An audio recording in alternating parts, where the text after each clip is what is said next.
कई सालों बाद ईशा ने पहली बार सुकून की नींद ली, वो भी सूरज की बाहों में। इतने संघर्ष, गलतफहमियों और दर्द के बाद आखिरकार वो दिन आ गया था जब सूरज ने ईशा को अपनी पत्नी के रूप में पूरी तरह स्वीकार कर लिया। घर वालों ने भी ईशा को अपना लिया था और जो लोग कभी उसके खिलाफ थे वे भी अब उसके साथ खड़े दिखाई दे रहे थे।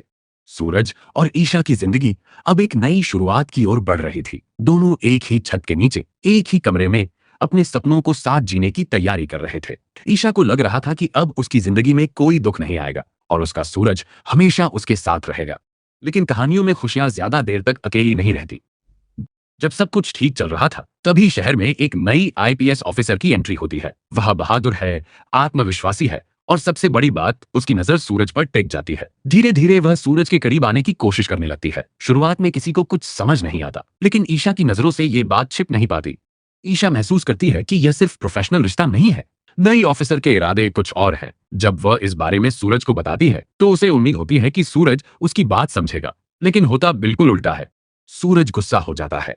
वह ईशा से कहता है कि बिना सबूत किसी पर आरोप लगाना गलत है। वह सिर्फ एक महत्वपूर्ण मिशन पर ऑफिसर के साथ काम कर रहा है और उसे अपना काम पूरा करना ही होगा। यहीं से शुरू होती है रिश्ते की नई परीक्षा।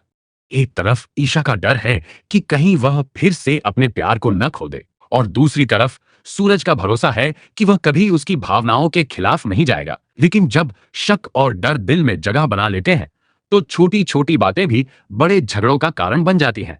अब ईशा हर कदम पर सूरज पर नजर रखने लगती है और यही बात दोनों के बीच दूरियां बढ़ाने लगती है। तो क्या नई आईपीएस ऑफिसर की एंट्री सूरज और ईशा के रिश्ते में दरार डाल देगी? क्या ईशा का डर सच साबित होगा या फिर सूरज अपने प्यार और भरोसे से हर मुश्किल को हरा देगा? आपको क्या लगता है? अपनी राय हमें कमेंट में जरूर बताइए।